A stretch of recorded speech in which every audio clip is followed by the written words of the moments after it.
allowed us to share in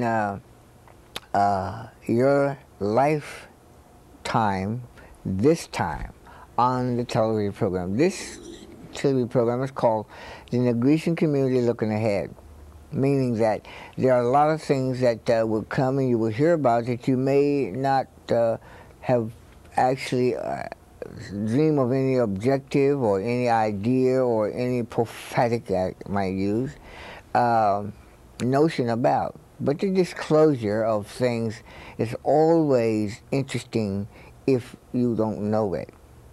You may not know this, but a lot of people have claimed that there's a very big distinction in the religious denomination. I've heard through the past few years that the Baptists will go to heaven where the Jehovah's Witnesses may not.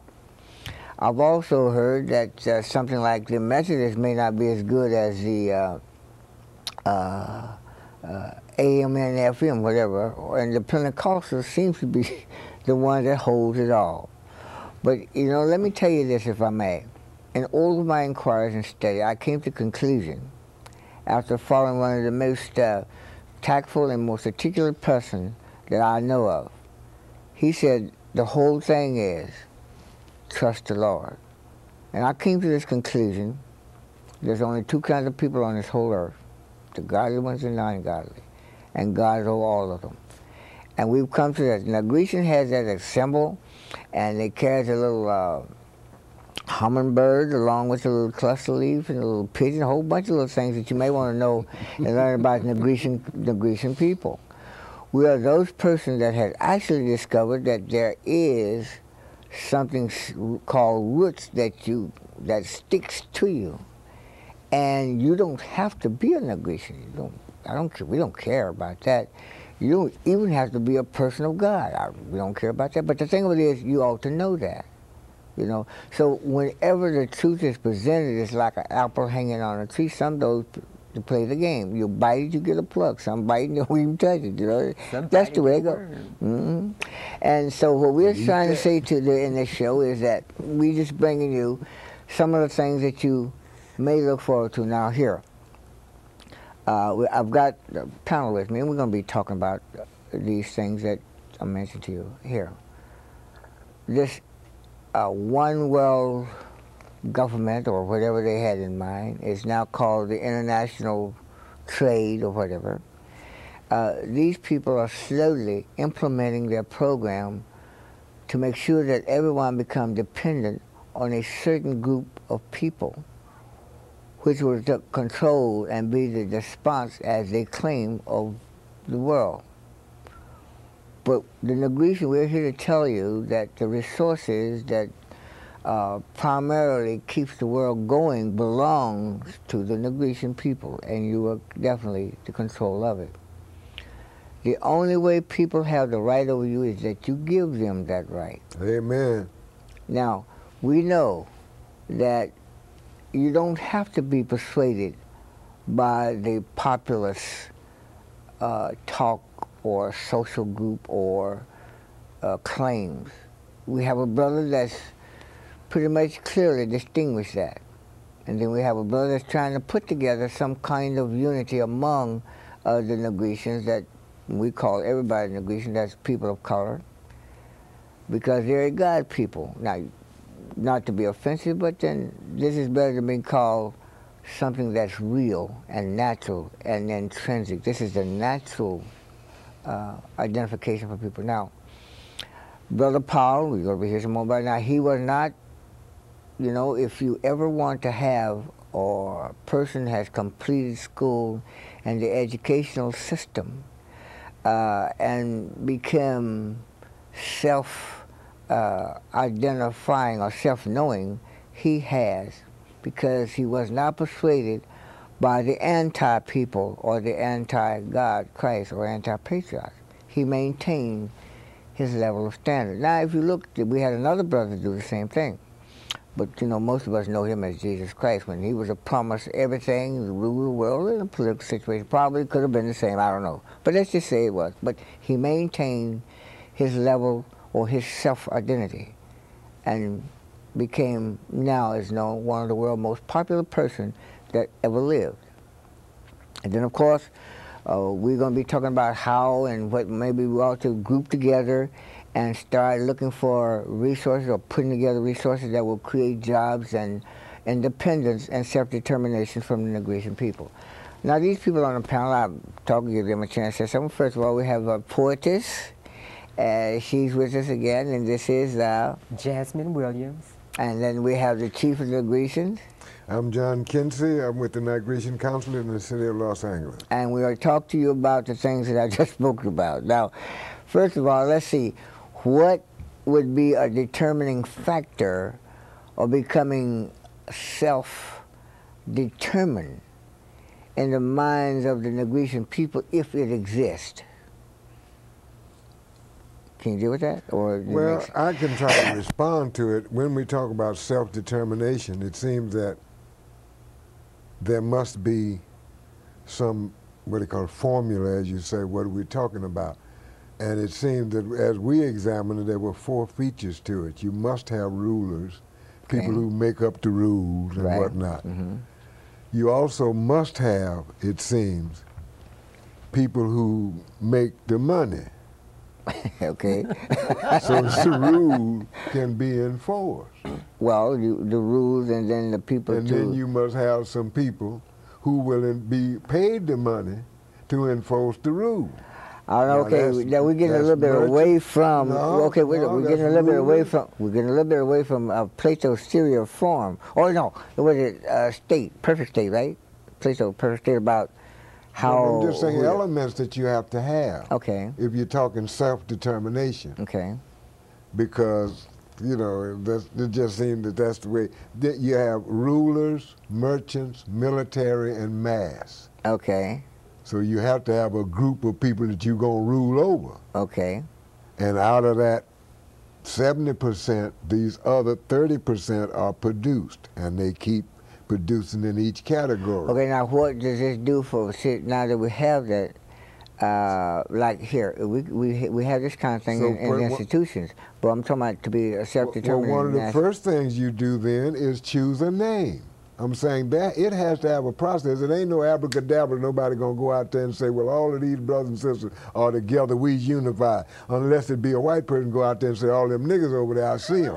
Okay. You know what I'm saying? I'm saying use all in unity then. You don't want to recognize it, of course, but we's all in unity then. Okay. So I'm just saying, if you're talking about getting in a political device, then I'm suggesting that, again, you first have to have elements. Those elements then come to what they call control. Okay. How do you get control? You have to identify.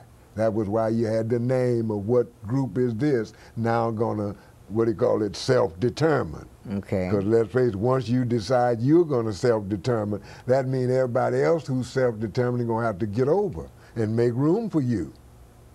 Now that don't mean ally, right? You know what I'm saying? Okay. So you ain't just deciding on some stuff by yourself. China have to get over and make room for you if you deciding about self-determination, because you have to have commerce and stuff, you have to have interaction, you have to have stuff. If you're talking about a state or whatnot, it does not exist without taxes, tribute, or tithes. It has to have some kind of income. Okay, in other words, have to have some resources for maintaining itself. Right, so either you have to think it up like the Japanese do, because they ain't got a bunch of resources on their little island. So they have to think it up. They have to come up out of the mine with a whole lot of stuff. We got mines. We could come up with stuff. You know, they don't just have to be in one area, in one space. But I'm saying these are things that are required. And until you get people who are educated enough, literate enough, or what do you call it, zealous enough, I guess, if you want to, that they can begin to envision what these objectives are. Okay, I think that we have people that is intelligent enough because they have experience. Practical application brings about experience. The enemy takes them. Yeah, but that's what I'm saying is that now the thing of it is, these people have to be attracted to their own, as opposed to being lend it to someone I else. love you, my brother, but if that was just how it could happen, yeah. But once you go to attracting them, for instance, if you go to getting that Judge Clarence Thomas, we'll say he's one. If you go to getting that, at what do you call it, Colin Powell is one, to bring him home, we'll say, then let's face the enemy who do not want him home because they don't want you home. They're going to get in the way. It ain't going to just be, well, I can go up to brother and say, well, brother, listen, I done found the truth, and you need to come with me and use your let's good suppose stuff. this happened. Suppose that we have this formula, and we need some elements to like... You need people then. Okay, people. So then if these kind of people want to come, then what do you think that the enemy still will do his best to block? Let's face it, again, we had the history of Marcus Garvey. You know what I'm saying? He talked about let's go back home. Let's not stay here and bug them. And let's face it, we had Liberia, and when they put that in motion, they didn't put it in motion for us. They imposed us back on some more people who didn't want us on them. And that got to be a humbug, which is still going on, which is still letting the profits come here to this country. Okay, you know? I think that's a good idea. Okay, but let's see how... Now, Marcus Garvey is a good person that I did some study on. Now, his idea was, okay, I think to have dual citizenship and not well, he never get that accomplished, though. No, but I think it was just, but the President Hoover would say, let's send the slaves back to Liberia. And they went over there and took advantage of the other brothers. Yeah. Now, okay, I'm saying is that with all of the people, the little groups like Farrakhan and others, I'm sure, I'm saying that maybe if these people will say, send us a postcard or a letter to the Nigritia Center that is that have an objective to build and develop their resources to become a self-determination, I think I'm giving you the invitation to do that. And so now then we can hook everything up with Farrakhan, and then we can, those persons like, if in fact, Colin Powell or even Brother Jackson, he speaks very boldly about doing things and developing communities that will be self-supporting, as well as the nation being developed to be self-determination, as opposed to all of the brothers being in jail by somebody else deciding on how you should act and what we should do to make some examples. I'm saying is, now I'm sending out an invitation to all these little organizations to drop me a postcard, just your name and your address, and if in fact you want to become a part of this developing team. You think? Yeah, I like that. I mean, they drug us over here by the neck. I mean, women wore chains just like men, and we was all treated the same. They tried to rob from us the true power that belonged to us. Now, if we adopt their methods of governance, such as saying that, oh, well, we got to have rulers and we got to be... I'm a pure nigger. I can't be controlled. Now, if you have a program that's beneficial to me and beneficial to everybody I love, then I will volunteer and I will come with you voluntarily. I don't want to be drugged by my neck. Well, with the Million Man March, I think that's the beginning of the holiday season for us. And so I wrote a poem about Thanksgiving, and I want to talk about Thanksgiving. Right. Okay. I want to get away from some of this throw me against the wall and do to me what you want to concept. I want to read this. It's about some Thanksgiving, stuff. this is the time of year that people are giving thanks and are considering the things that has happened. Yeah. So in line with that, we're perfectly in order. Let's hear it. Sure. All right. Thanksgiving. Thank God for giving life in these decades less cruel and crude than those which have gone before. Thank God for forefathers and great mothers for living and surviving the chains of misery and pain. Thank God for giving length of days days and passing nights of shimmering stars and banners of dreams prognosticating material opulence that might never be.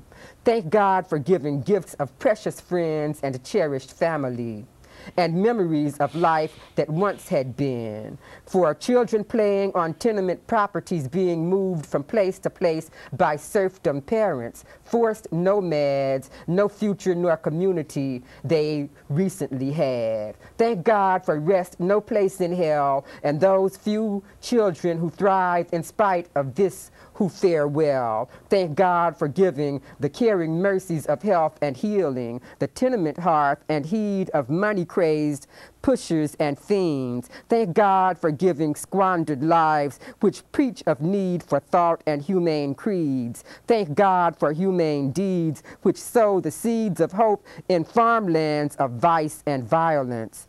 Thank God for giving human institutions the stepping stones of class and serfdom. Thank God for giving prayer and hope for heaven while we yet abide in hell and torture. Thank God for giving precious, strong, but humble-hearted people who scarcely populate history and memory with gentle reprimands and kind deeds of altruistic beauty. Thank God for giving the tree of knowledge and dreams. Hell's precious things are few and twisted to feed the flame and victimized impoverished folks with shame. Thank God for private life, song, music, dance, human care and affection to forget the pain and grim. Thank God for giving fairy tales and fantasy to drug away reality in an inebriated present. Thank God for giving daydreams of frock and fancy, woven fabric stitched together and all seamed up with cherubic threads of wisdom,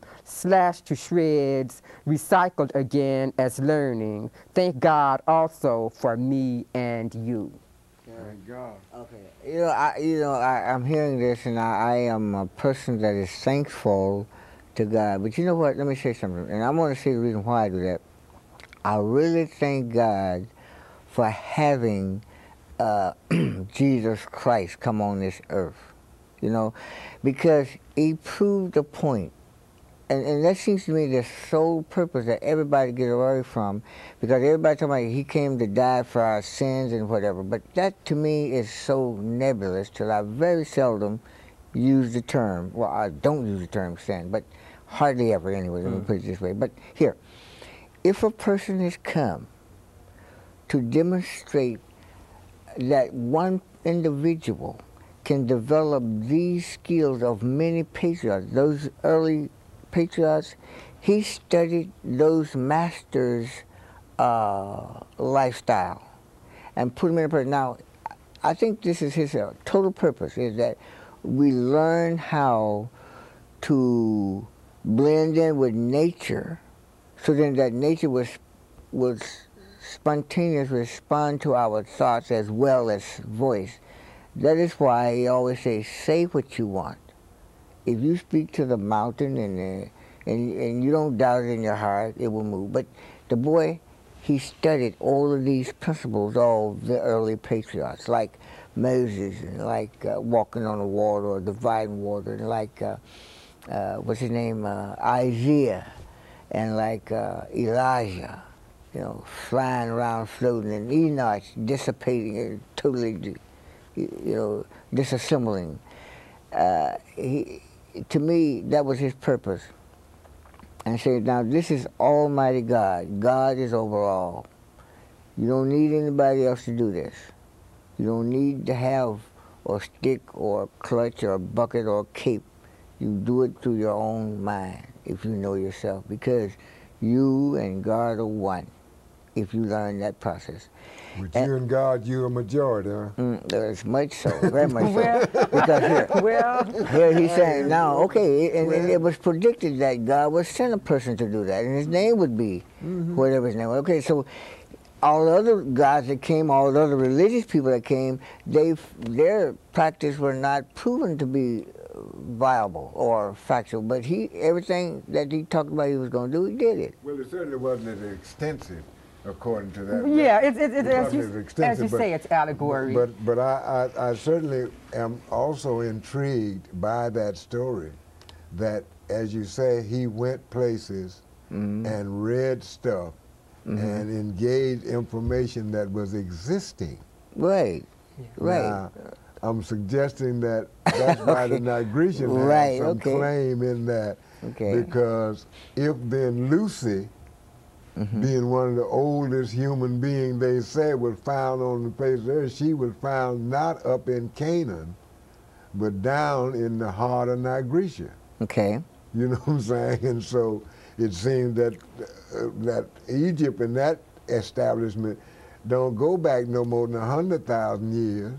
You know what I'm saying? But it seems that the information that the Nigritian is down there in the bottom of the basin, you know what I'm saying, south of the Sahara, is at least 200,000 years. So I'm saying it take a long time, man. Let's see how long it take to do 100 years. It took a couple of days anyway. You know, okay, but see, here's what you got though. You got an individual that people will, those persons that wrote about him was that they're contemporary, and they attest to the things that this learned person did. Right. And he went and read stuff that was already there. And he quoted from something. And somebody had put it there before he got there for him to read, and he could verify that, yeah, this is right on stuff. Well, I'm certainly not partial to Christianity or any other notion of religion. I'm certain God has sent prophets through the ages, as great as the great man Jesus. Asa came and Asa went. He was another of the crucified and brutalized masters who came and demonstrated supernatural abilities that came from God. So I'm not one to be partial to one so-called religious doctrine over another. These human beings, exceptional as they were, came and manifested great deeds in the name of God. So far as all of that is concerned, the main message from them all is love, and that we should love one another, not in the sexual sense as the contemporary thought goes, but as in the caring sense. And in the sense that we should treat one another no worse than we want to be treated. We should be respectful to one another. And then again, Farrakhan with the notion of the Million Man March, or Nigritic people coming together as one people and demonstrating a love and concern for ourselves such that we deserve, is so much in the spirit of that same Christ, or that same Jesus, or that same Asa. Well, I would like to make a comment, please, because look like sometimes we get distressed about the record, but look like we pick what we want to out of the record to make assertions about the record. But it seems to me that I have never heard any record that relates to making Jesus the prophet, but look like that's constantly where the record I seem to get is that, according to the record, God said, "This is my beloved Son, and this is the only begotten Son of God." Now, it seemed to me, I don't know what whoever did that got any other kind of name, but I don't know of any other record where they claim that any other person was the begotten Son of God. Now, if anybody understands what the begotten word is, it seems to reference to some other kind of process outside of just being. Okay. You know what I'm saying? It seemed that Melchizedek, for instance, was a son of God, but he was not begotten. You know what I'm saying? Well, whatever God had as a power, he just made him up and made him a son. So other people seem to have that same process. Okay, quickly. So in the Christian context, it seems that the so-called Christian God has a need for sexuality or sexual relationships, or can only propagate his spirit or its spirit through human beings, and that is restricted to this God. But okay, we got cut off here, and the singer saying it's time to close. This is a fast-moving show, and be sure that you keep in touch with us. Nigritia Community Center, we're located at 1419 West Jefferson Boulevard, that's in Los Angeles, California. And the telephone number, of course, is area code 213-739-2603. God bless you, and thanks a lot. Okay. Oh, you got to talk a little bit more. He said, "Oh, okay." I always get. I do it. I mess it up myself. So I think we got. Let's see. We got a few more seconds here, right? So you might have a statement to make. Can you? Yes. Can you? Okay. So such that. The word begotten suggests, as it's carried through from the Old Testament, and Methuselah begat Methuselah. It was talking about birthing, having intercourse, and bringing a product forward. So I don't see how it's necessary that God should, in order to, I mean, we all here. But you would ask me to give you some necessary things about why God would do something that he's doing.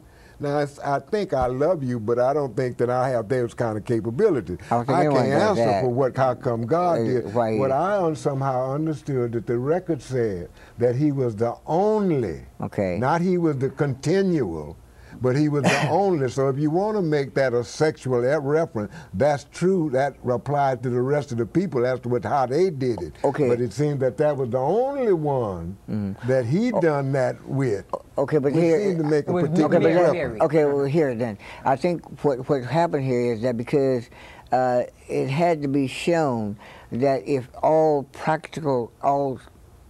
practice paradigms, all things that had been practiced were studied into one person and get the discipline and study them, would become totally self-determined and self-free as of the chaotic situation that exists because of confusion. Enoch, for instance, in that same record, was without mother and without father. You know what I'm saying? Without beginning of days or ending of night. Enoch also. I think Enoch was come along by one of the earlier persons. Yeah, he died through that lineage. But let's say this here. I think that God wanted men to understand that man could become free in of himself if he studied himself. That was the reason why this happened. Now we come to another close. We get the signal saying we got to close up. Now here we go again. Be sure that you keep in touch with us, because we're going to be coming on again, and we're going to be talking about, we're going to go maybe more in depth than really just talk. I think that'll be very interesting and very informative, because this is Nigritia Community looking ahead. What a beautiful city, oh, what a beautiful city, oh, what a beautiful city, 12 gates into the city, hallelujah. 3 gates in the east, 3 gates in the west, 3 gates in the north, 3 gates in the south, make it 12 gates into the city.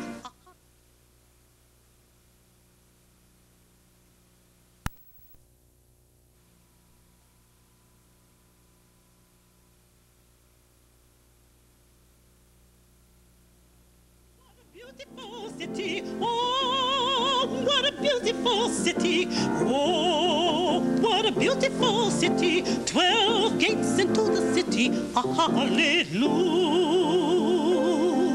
3 gates in the east, 3 gates in the west, 3 gates in the north, 3 gates in the south, make it 12 gates into the city, oh, what a beautiful city. Here. Good. We just got the go signal. Now I'm ready to talk to you. Thank the Lord for allowing us to spend this time together. You know, it's such a pleasure for me to come here to make this recording with my friends, to talk to you and tell you about our ideas, about what's going on, and try to bring some information to you that will be good food for the thought. Listen to this. We have been just thinking about, well, I guess the racial issue. They said talk about that today.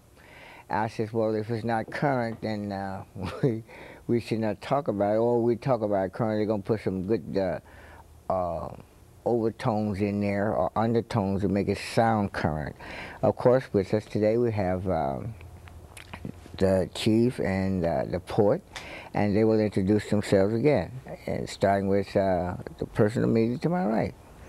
Jasmine Williams. I'm a poetess and a nurse, and I can be